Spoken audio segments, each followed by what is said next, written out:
Hello అండి, నేను doctor Purnima, working as a fertility specialist at 49 Karimnagar branch. So ఈరోజు మనం తెలుసుకోబోతున్నది ఏంటంటే ఐవీఎఫ్కి ఇక్సీకి మధ్య డిఫరెన్స్ ఏంటి, అసలు ఐవీఎఫ్ అంటే ఏంటి, ఐసీఎస్ఐ ఇక్సీ అంటే ఏంటి, ఎవరికి ఏది చేస్తాము, అందరికీ ఇదే చేస్తామా, అందరికీ అదే చేస్తామా, అసలు ఇవి అంటే ఏంటి అని చాలామంది అడుగుతూ ఉంటారు. చాలామందికి మీకు ఐవీఎఫ్ చేసేస్తాము, మీకు ఇక్సీ చేసేస్తామని చెప్తూ ఉంటాము. కొంతమందికి దీని గురించి డీటెయిల్గా తెలుసు, కొంతమందికి దీనికి డీటెయిల్గా తెలీదు. సో ఈరోజు మనం దీనికి గల డిఫరెన్సెస్ ఏంటి అన్నది చూద్దాము. సో ఐవీఎఫ్ అనేది, ఇక్సీ అనేది, ఈ రెండు పద్ధతులు ఏంటంటే ల్యాబొరేటరీలో పిండంని ఎలా తయారు చేస్తారు అన్న పద్ధతులు అనమాట. ఇది ఇన్విట్రో ఫర్టిలైజేషన్ ప్లస్ ఇక్సీ, ఇవి రెండు కూడా పిండంని మనం ఎలా తయారు చేస్తాము, ఏ పద్ధతిలో తయారు చేస్తాము అన్నవి ఇవి రెండు పద్ధతులు. సో ఈ రెండు పద్ధతులకి తేడా మనకి ల్యాబ్లో మన ఎంబ్రియాలజీ సర్చ్ చేసే పద్ధతిలో ఉంటుంది తప్ప మిగిలిన పేషెంట్కి ఇచ్చే ఇంజెక్షన్లలో కానీ పికప్లో కానీ ఎలాంటి తేడా కూడా ఉండదు. రెండు పద్ధతుల్లోనూ సేమ్ పేషెంట్ డేట్ వచ్చిన సెకండ్ డే కానీ థర్డ్ డే కానీ వస్తారు. స్కాన్ చేస్తాము, స్కాన్ బాగుంది అనుకుంటే హార్మోన్స్ ఇప్పించేస్తాము, హార్మోన్స్ అంతా బాగున్నాయి అనుకుంటే ఇంజెక్షన్ స్టార్ట్ చేస్తాము.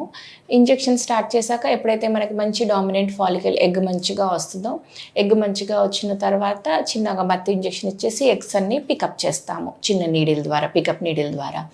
ఇదంతా కూడా సేమ్, అది ఐవీఎఫ్ ప్రొసీజర్ అయినా సరే, అది ఇక్సీ అయినా సరే, ఇంతవరకు ప్రొసీజర్ మొత్తం కూడా సేమ్ అండి. ఇప్పుడు మేము ఆ ఎగ్స్ని తీసి ఎంబ్రియాలజీ సర్కి హ్యాండ్ ఓవర్ చేస్తామన్నమాట. ఇక్కడ నుంచి డిఫరెన్స్ అన్నది స్టార్ట్ అవుతుంది. సో సార్ అదన్నీ చూసుకొని ఎంత నెంబర్ వచ్చింది, ఎన్ని ఎగ్స్ వచ్చాయి, వాటి క్వాలిటీ ఎలా ఉంది, ఊసైట్స్ అంటామన్నమాట. సో ఎన్ని ఊసైట్స్ వచ్చాయి, ఊసైట్ క్వాలిటీ ఎలా ఉంది అన్నది చెక్ చేసుకుంటారు. ఇదంతా సార్ చెక్ చేసుకొని దాని పక్కకు పెట్టుకున్న తర్వాత అప్పుడు హస్బెండ్ శాంపుల్ తీసుకుంటారు. హస్బెండ్ శాంపుల్ తీసుకొని హస్బెండ్ శాంపుల్ని చెక్ చేసుకుంటారు, స్పర్మ్స్ ఎలా ఉన్నాయి. అంతకుముందే మనం జనరల్లీ హస్బెండ్కి కంపల్సరీ సెమెనాలిసిస్ చేసేసుకొని పెట్టుకుంటాం. సో మనకు ఒక ఐడియా అన్నది ఆల్రెడీ ఉంటుంది. కాకపోతే ఆ రోజు మళ్ళీ శాంపుల్ ఎలా ఉందన్నది కూడా మళ్ళీ చెక్ చేసుకుంటారు. సో ఇప్పుడు మనం ఐవీఎఫ్ చేస్తామా, ఇక్సీ చేస్తామా అన్న తేడా ఇక్కడ వస్తుంది అనమాట.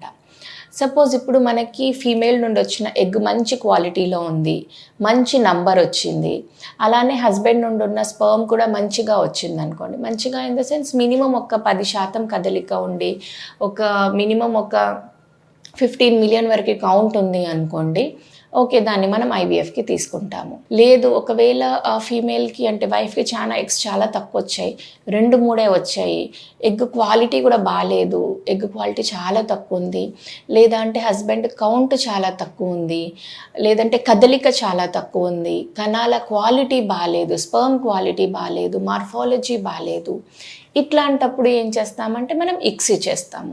సో ఏ కపుల్కి ఐవీఎఫ్ చేస్తాము, ఏ కపుల్కి ఇక్సీ చేస్తాము అన్నది వాళ్ళ పారామీటర్స్ని బట్టి మనం డిసైడ్ చేసుకుంటాము. అందులో మనం చూసే పారామీటర్స్ ఏంటంటే egg number, egg quality plus sperm number, sperm quality, వీటన్నిటిని బట్టి మనం ఎవరికి ఏది అన్నది డిసైడ్ చేస్తాము. ఇప్పుడు అసలు మరి ఐవీఎఫ్లో ఇక్సీలో ఏంటి తేడా, ఏం చేస్తాం మేము, తేడా ఏం చేస్తాము అంటే ఇప్పుడు ఐవీఎఫ్లో అయితేనేమో ఒక పెట్రీ డిష్ తీసుకొని అందులో అన్నీ మనకి ఏవైతే ఊసైట్స్ వచ్చాయో ఊసైట్స్ అన్నిటిని పెడతారనమాట. At the same time husband శాంపుల్లోంచి స్పర్మ్స్ ఉంటాయి కదా, ఆ స్పర్మ్ కూడా ఒక బ్యాచ్ తీసుకొని అవన్నిటిని కూడా పెట్రీ డిష్లో పెట్టేస్తారు. పెట్టేసి మనం వాటిని న్యాచురల్గా వాటంతటా అవే ఏ స్పర్మ్ ఏ ఎగ్లోకి వెళ్ళాలి అన్నది అవే డిసైడ్ చేసుకొని వాటంతట అవే ఎంబ్రియోస్ తయారయ్యేలాగా మనం నేచర్కి వదిలేస్తాం అనమాట. వదిలేసాక నెక్స్ట్ డే చెక్ చేస్తాము, ఫర్టిలైజేషన్ అయ్యాయా లేదా, అయితే ఎన్ని ఫర్టిలైజ్ అయ్యాయి ఏంటి అన్నది నెక్స్ట్ డే చెక్ చేస్తాము. దాన్ని ఫర్ట్ రేట్ అంటామన్నమాట.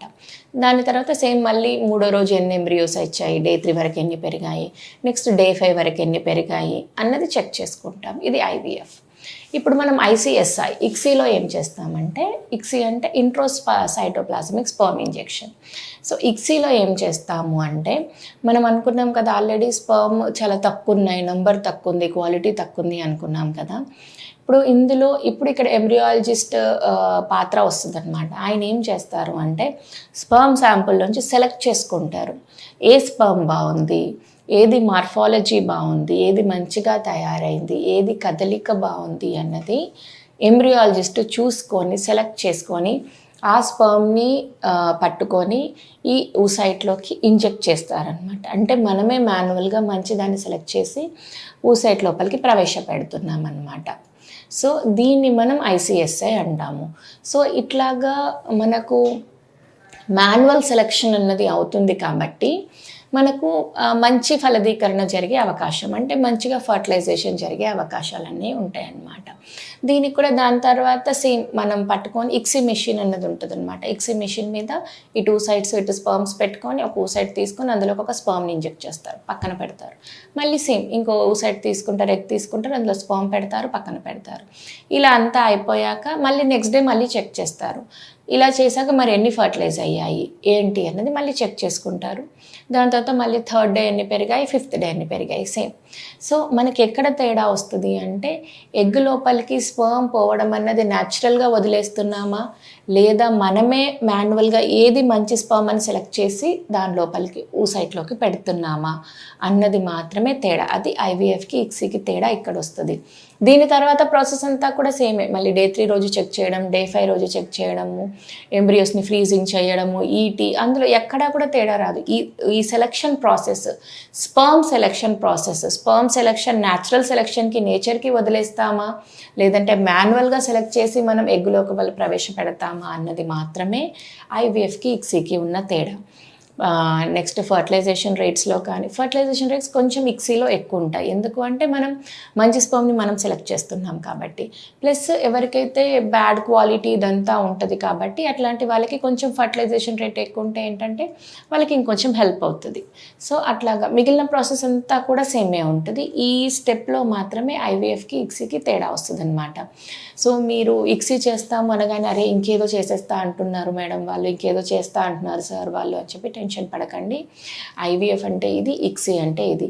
సో ఏ కపుల్కి ఎలా వెళ్తే మంచిది అన్నది మీ బ్లడ్ టెస్ట్ల మీద, మీ ఎగ్ క్వాలిటీ మీద, మీ స్పర్మ్ దీని మీద, వీటన్నింటి మీద డిసైడ్ అయ్యి మీ ఫర్టిలిటీ స్పెషలిస్ట్, మీ ఎంబ్రియాలజిస్ట్ కూర్చొని డిస్కస్ చేసుకొని డిసైడ్ చేస్తారనమాట. సో ఇదండి ఐవీఎఫ్కి ఇక్సీకి మధ్యలో ఉన్న తేడా. ఇంకా ఏదైనా డౌట్స్ ఉంటే కమెంట్ సెక్షన్లో పోస్ట్ చేయండి. I'll try to answer them. Thank you.